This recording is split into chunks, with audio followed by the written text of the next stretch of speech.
Assalamualaikum warahmatullahi wabarakatuh. Waalaikumsalam warahmatullahi wabarakatuh. Gimana kabarnya anak-anak hari ini? Alhamdulillah baik, Pak. Mungkin anak-anak di belakang ini dulu di belakang.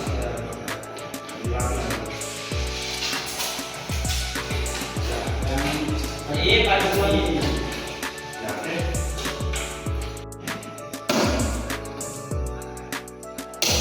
Oke, saya absen dulu ya. Nurul Qayyimah Indonesia, Hadir, Pak. Bunga Saruni, Hadir, Pak. Muhammad Rizwan, Wafik Aziza, Hadir, Pak. Imran Fernandez, Adit, Pak Gus. Siti Hafiza Adalia Alamde, Hadir, Pak. Ananda Masih Abdul Qadir, Hadir, Pak. Zaskia Prilia, Hadir, Pak. Muhammad Syarifuddin. Oh, Syarif ini katanya izin umroh ya. Iya, Pak. Oke, jadi hampir semua hadir ya. Iya, Pak. Habis sih, Pak. Iya, luar biasa teman-teman. Jadi Prabowo. Ya. Anak-anak sekalian, sebelum kita memulai pelajaran dan kita membaca doa dulu. Untuk ketua kelas Muhammad Rizwan, silakan dibuka doanya dan doa supaya kita menuntut ilmu. Silakan buka. Kita hari ini alangkah baiknya kita berdoa dulu. Berdoa dimulai.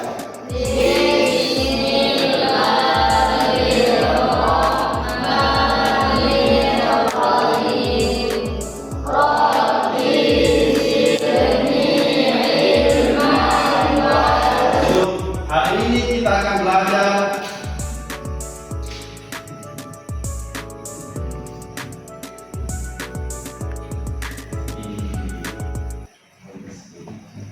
bimbingan dan Konseling. ada semacam pengetahuan itu tentang bimbingan dan konseling yang saya suruh kepada anak-anak sekalian untuk baca-baca dulu untuk pelajari dan kita akan bahas sedikit untuk hari ini. Siapa yang mau baca dulu definisi dari bimbingan konseling? Oke, Muhammad Rizwan dulu. Oke? Ada Muhammad. Proses bantuan yang dilakukan secara sistematis oleh konselor untuk membantu individu atau kelompok dalam memahami, mengarahkan, dan mengembangkan diri mereka guna mencapai kebahagiaan, kemandirian, dan kesejahteraan. Proses ini biasanya melibatkan aspek emosional, sosial, akademik, dan karir. Adalah seorang guru yang membimbing seorang individu atau kelompok dalam menyelesaikan sebuah masalah. Jadi nanti anak-anak sekalian dalam kelas 1 SMP, di masa SD kalian belum menemukan yang namanya bimbingan dan konseling, tapi di masa SMP ini kalian akan menemukan ada namanya guru bimbingan dan konseling, di mana kalian akan diperhatikan kedisiplinan, kerapian, dan juga sikapnya. Ketika kalian melanggar aturan di kampus, maka kalian wajib datang ke ruangan mereka dan bertemu dengan guru mereka konseling ya dalam menyelesaikan masalah. Banyak masalah yang diselesaikan oleh seorang konselor. Konselor itu guru BK-nya. Jadi guru BK kita itu Jadi setelah definisi, siapa yang mau baca tujuan bimbingan dan konseling? Sudah kita. Wafik Aziza lagi. Tujuan bimbingan konseling yang pertama membantu individu mengenali potensi dirinya, yang kedua mengatasi permasalahan pribadi, sosial atau akademik, yang ketiga mengembangkan kemampuan pengambilan keputusan, yang keempat menyediakan dukungan dalam menghadapi situasi sulit, yang kelima membantu individu mencapai keseimbangan optimal. Ya betul, itu masalah. Bisa saja guru BK itu memberi solusi. Mungkin ada seorang individu atau anak muridku sekalian ini punya potensi dalam dirinya, tapi dia tidak bisa kenali. Tujuannya guru BK adalah menggali potensi dari dirinya peserta didik itu agar bisa berkembang, agar bisa keluar. Oh ternyata ini potensinya di sini. Itu ya yang pertama. Yang kedua, mengatasi masalah pribadi. Pribadi bisa dari keluarga, dari kita sendiri, ada masalah di mana, atau lingkungan sosial dan juga di akademik. Mungkin selama sekolah di sini ada yang tidak disukai, ada hal yang tidak Anda nyaman di sekolah di sini. Itu tujuannya guru BK adalah membantu kalian dalam menyelesaikan masalah. Kami dengan mengambil keputusan tadi, yang menyediakan dukungan dalam menghadapi situasi sulit, individu mencapai perkembangan optimal. Itu tadi tujuannya. Siapa yang mau baca? Saya. Oke, Nanda Bunga, silakan. Prinsip-prinsip bimbingan konseling yang pertama kerahasiaan, yaitu di mana informasi klien tidak boleh disebarluaskan tanpa izin. Yang kedua kesukarelaan, yaitu klien secara sukarela menjalani konseling. Yang ketiga keberlanjutan, proses dilakukan secara berkesinambungan. Yang keempat individualisasi, yakni pendekatan berdasarkan kebutuhan unik klien. Dan yang terakhir kelima kedinamisan, konseling bersifat fleksibel dan adaptif. Ya, betul. Jadi itu hanya rahasianya antara konselor dan juga yang dibimbing. Ya, jadi ada unsur rahasia, ada prinsip kerahasiaan yang tidak boleh disebarkan oleh konselor. Lalu ada kesukarelaan, ada berkelanjutan. Jadi tidak mungkin satu kali bisa saja bimbingan, bisa saja berlanjut lagi. Kalau belum selesai berlanjut lagi sampai sang konselor itu menyelesaikan masalahnya individu atau kelompok tersebut. Oke, Muhammad Yusuf karena Ya, ada beberapa layanan dalam bimbingan konseling. Yang pertama, bimbingan kelompok. Jadi membahas topik tertentu dengan kelompok siswa. Yang kedua, konseling individu membantu siswa mengatasi masalah pribadi. Yang ketiga, bimbingan klasikal membahas topik tertentu dengan seluruh kelas. Yang keempat, konseling kelompok membantu kelompok siswa mengatasi masalah bersama. Yang kelima, informasi dan kebutuhan memberikan informasi tentang pendidikan dan keahlian. ya. Oke. Yang terakhir sampai mau baca metode dan teknik dalam konseling. Poima, baca gina. Oh iya, Pak. Sebenarnya dulu ada kan? Gak ada Poima, Poima kan. Teknik dalam konseling. Baik, metode dan teknik dalam konseling. Yang pertama itu ada wawancara konseling. Jadi sesi tatap muka untuk memahami permasalahan klien. Kemudian observasi. Caranya yaitu mengamati perilaku individu untuk menganalisis masalah. Kemudian tes psikologi, menggunakan alat untuk memahami kondisi psikologis klien. Dan yang terakhir yaitu pendekatan kelompok, menyediakan bimbingan dalam suasana kelompok. Yeay! Ya, betul. Tepuk tangan dulu untuk kita semua. Oke, itu tadi gambaran sedikit dari itu sudah melakukan wawancara dengan individu atau kelompok dalam menyelesaikan masalah, dan juga bisa observasi langsung dilihat dari jauh atau ke kelas yang konseling bagaimana. Ya, jadi begitulah beberapa metode dalam melakukan bimbingan konseling. Kalau kita tadi belajar jauh, seperti yang saya sampaikan semalam, kita akan mencoba belajar bermain peran antara seorang guru BK, murid dan wali kelas. Agar apa? Agar anak-anak sekalian tahu bahwasanya bimbingan konseling itu mencoba untuk menyelesaikan masalah pribadi, masalah sosial, dan juga masalah di akademik. Nah, tujuannya adalah supaya anak-anak sekalian ini paham bagaimana caranya kita membantu teman kita. Kita tidak harus menjadi orang yang profesional untuk menyelesaikan sebuah masalah. Kita cukup menjadi orang yang baik. Nah, caranya adalah saya mau ada yang sekalian ini kritis. Bagaimana ketika menanggapi ada temannya yang mempunyai masalah ini, coba dia kasih nasihat. Apa yang kira-kira dibutuhkan? Apakah dia cuma ingin menjadi pendengar yang baik? Apakah dia ingin mencari menjadikan solusi? Atau bagaimana? Jadi kita akan bermain peran hari ini. Saya mau ada guru BK, saya sebagai wali Allah, wali kelas. Ada yang namanya murid yang konselor, murid yang dibimbing.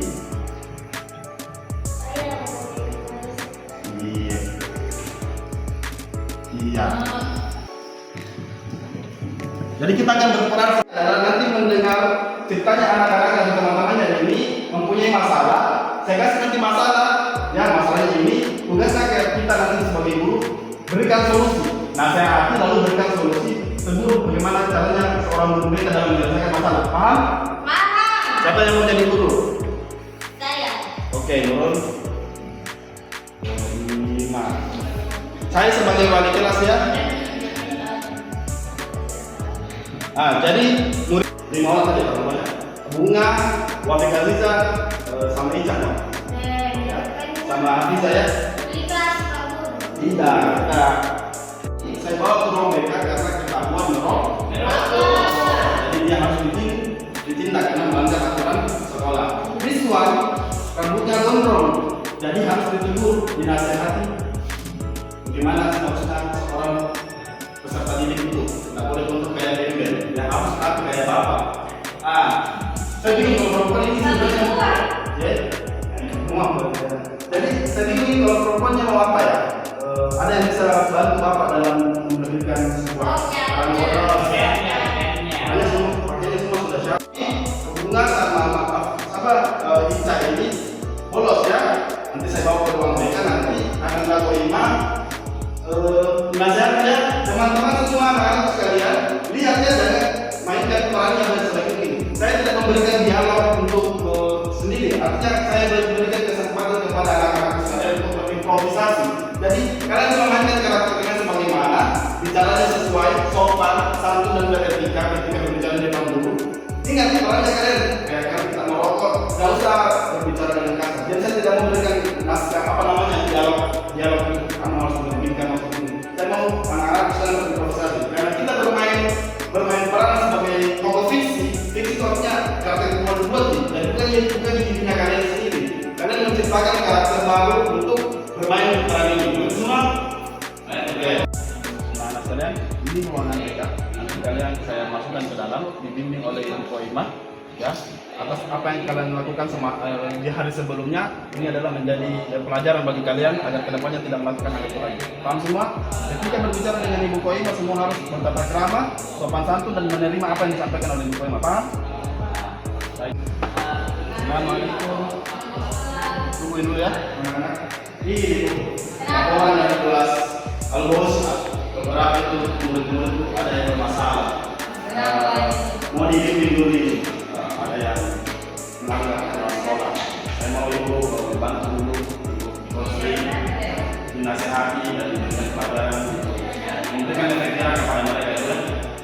Perlu dibahas ya bagaimana? Tidak usah kita bicara dengan baik dulu. Kita ini sebagai pelajaran pertama ya, karena saya pertama kali jadi kita kasih yang baik itu. Nanti kalau sudah lewat ada lagi masalah ini masa yang akan datang, mungkin kita bisa jadi lagi pada mereka. Saya mau ibu di baik lagi ya, di mengayomi anak-anak sekalian. Ayo silakan anak-anak sekalian. Masuk.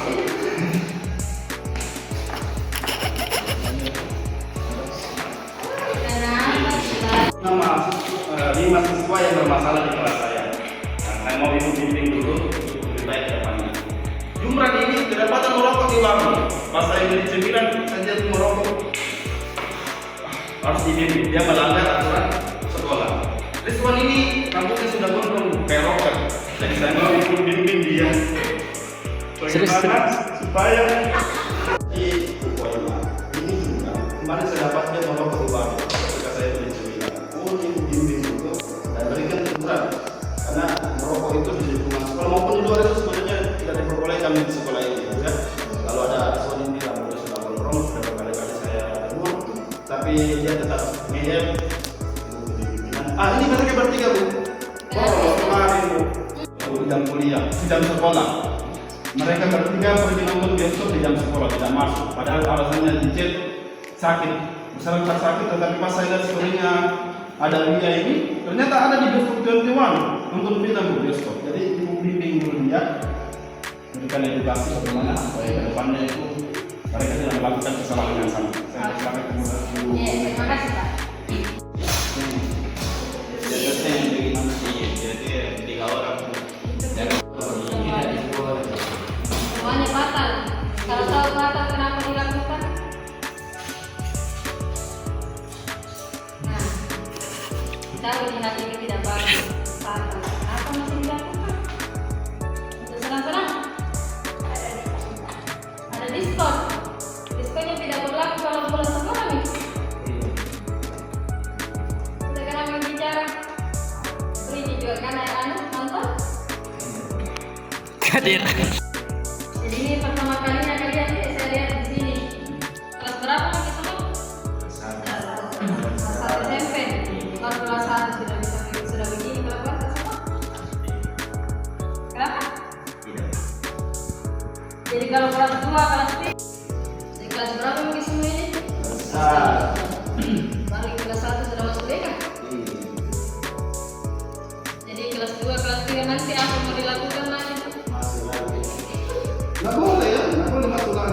jelas, pertama dan terakhir. Suka masuk sini. Ada Suka. baca itu. Apa? Misalnya ini ibu, memang dikerasukan mengumpat. Biar saya sebagai ibu.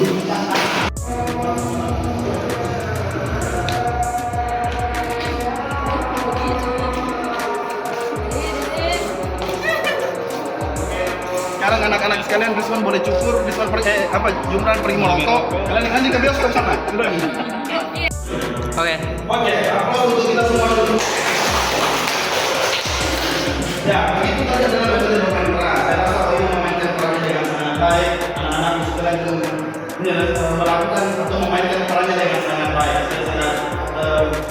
Saya kira hal itu bukan aktif, akan nyata karena penampilannya anak-anak sekalian sangat baik. Jadi itu tadi dari manfaat bermain peran. Kalau kita tadi cuma belajar bimbingan konseling dengan teori, itu agak susah masuk. Tetapi kalau kita sudah bermainkan menggunakan metode bermain peran, anak-anak sekalian sudah tahu, oh yang ada ini namanya konselor. Tadi itu berarti adalah konsep konselor. Jadi sudah membantu menyelesaikan masalahnya anak-anak tadi ya. Bagaimana yang merokok, bagaimana yang melakukan gondrong, bagaimana yang bolos tadi. Sudah menyelesaikan masalahnya dan ada hukuman yang akan diberlakukan ketika melakukan kesalahan lagi. Nah, itu tadi adalah contoh ketika kita melakukan pelanggaran. Tetapi bimbingan konseling itu tidak hanya itu. Nah, ada beberapa lagi yang mungkin ada akan kita pelajari di materi selanjutnya. Nah, jadi tadi fungsinya bermain perannya. Saya lihat anak-anak sekalian tanpa ada skenario yang spesifik tentang dialog, tetapi sudah bisa berimprovisasi. Sudah sangat bagus dalam memainkan perannya yang luar biasa. Apa lagi? Oke, ada yang masih ingat definisi dari bimbingan konseling? Saya gimana Pak? Sebenarnya. Memberikan bimbingan. Mengarahkan, ya membantu menyelesaikan masalah. Itu adalah tugas dari bimbingan konseling, membantu dalam menyelesaikan problem baik pribadi, sosial, dan maupun juga di akademik. Ya. Jadi semua anak-anak sudah paham semua? Apa tadi yang saya katakan tentang bermain peran? Apa ya? Kenapa bermain peran penting saya bawakan? Mudah dipahami, karena kalau kita cuma belajar teori biasa pusing juga dari mana-mana. Tetapi kalau kita bermain peran, apalagi kita berada di dalam peran tersebut, kita bisa tahu, oh ternyata ini. Oh tadi yang ada Pak Guru dalam mengerti, ini tugasku. Oh ini masalah ini yang saya selesaikan Pak Guru. Oke, jadi paham semua? Pembelajaran kita hari ini dengan doa. Siapa yang mau pimpin doa? Pak Adi, benar pimpin lagi doa lagi. Baik, sebelum kita pulang, baiknya kita berdoa dulu.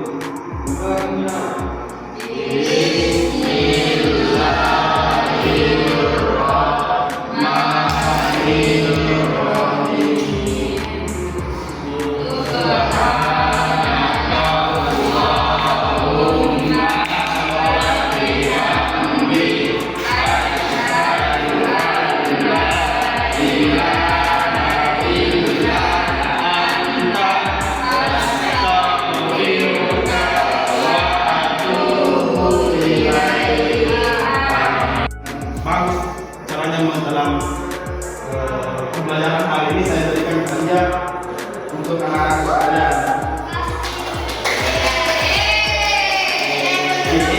Yang kedua tuh, sembarang yang roti dua.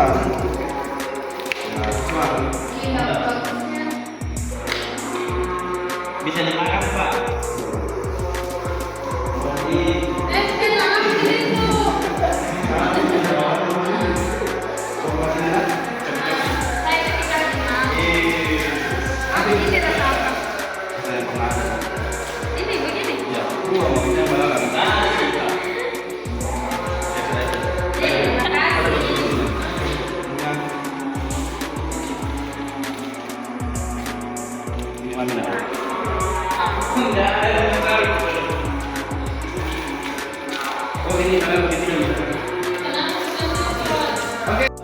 Doa di ihdinas siratal mustaqim. Wassalamualaikum warahmatullahi wabarakatuh.